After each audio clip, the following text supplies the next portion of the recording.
What's up, guys? It's your boy Mizik, and I'm here today to speak on the documentary, The Perfect Neighbor. I watched this earlier this week. This is from an incident that happened in 2023 when two neighbors got into it. Well, one neighbor, but I get into that. And like I said, she ended up murdering the lady, but her name was it AJ Owens? I think that's what they was calling for short. I don't want to mispronounce her first name. But anyways, guys, this is about two neighbors. Like I said, practically the one neighbor, the white lady, I can't remember, what was her name? Susan. Yeah, Susan, and older lady. She practically was getting irritated from hearing kids play outside. You know, the kids were playing in an empty lot that wasn't her property. And all the properties, it seemed, that was in this area was rental properties. So the lady really, she keep calling the police, keep calling the police. She's calling the police, but like I said, the kids are playing in the specific part of the neighborhood that's not bothering her. But of course, she's older, and like I say, she probably don't want to hear no noise.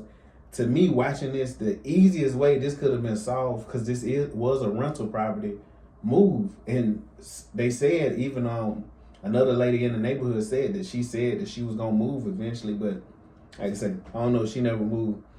But I would say over 90% of this is shot in body cam footage, which was really interesting. Even the interrogations, it showed the behind the scenes of them questioning her.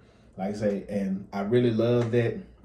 But like I said, this story is it shows the whole progression. It shows her calling the police first, complaining, and the officers coming in the neighborhood, questioning, talking to people, everybody in the neighborhood corroborating, saying, look, these kids just out here playing. Even the officer said, we would rather the kids be out here playing than getting in trouble, you know, doing something else. They like I said, they're kids. Yeah, I remember the young girl, she said she was 11, so they seem to all be around that age. Like I said, kids just playing outside, but this lady had a real big issue, and they even at one point said that she had called some of the kids out their name, called them N-words, you know, just using derogatory language towards the kids, which, like I said, very unnecessary. But it just lets you know the character of this woman.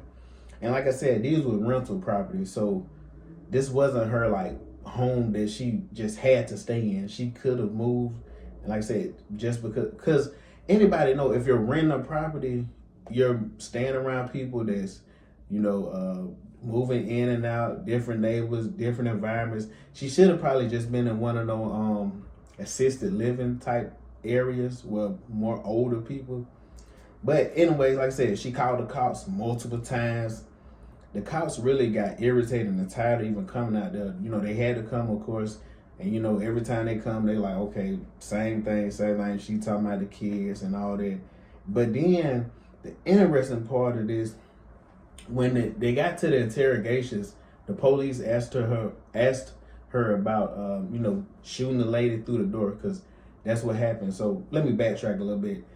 The woman who's murdered, her son forgets his tablet, I guess in the grass or something, and the lady gets the tablet, goes in her house.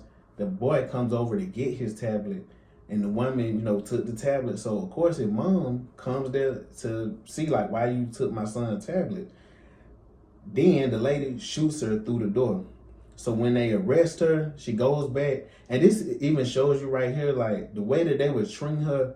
Yes, I know she's older, but if it was one of us, I don't think we would have got just the friendliest of treatment. Like I say, just my opinion, guys, just my opinion. Because like I said, watching it, they was very respectful to this lady, very nice.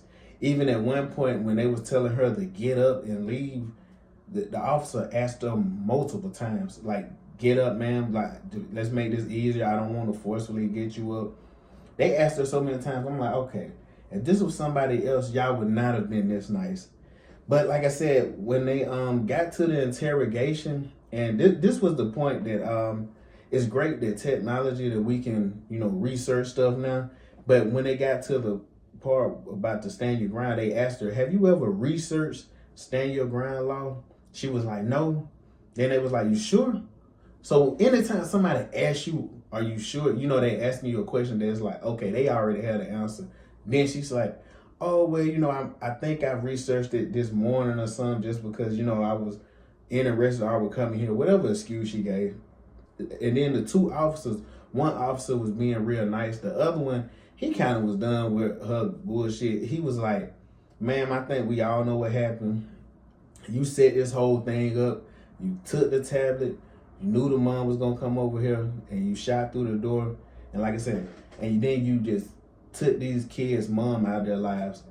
Man, I'm talking about this was real heartbreaking. Anybody who got a heart, you don't even have to have kids. Anybody that got any decency bone in their body felt for this family. These kids' mom gets shot. The one kid, he feels guilty because he's like, dang, I left my tablet over there. Then when the other son, when he says, my heart is broken, man, that was real sad. Because, you know, like I say, man, when you're a child, like you're that young, of course, everybody in this world going to pass eventually, but to lose your mom like that, it was, especially over something that was just like trivial and unnecessary. When, like I said, this lady, I think watching it, I was like, man, this lady has to have some kind of mental issues, and you know, which not uncommon, and I'm not gonna get on a rant on that because in America and in the world generally, they don't handle mental issues the best. Like I said, the police keep coming out. I'm pretty sure they could tell, like, this lady seems a little off, but like I said, I guess, you know, like I said, what could be done? But anyways, guys, like I said, they eventually arrested the lady, but she was out for a certain period of time, and people started protesting. But once they interviewed her the final time, kind of caught her, you know, not telling her story exactly the same.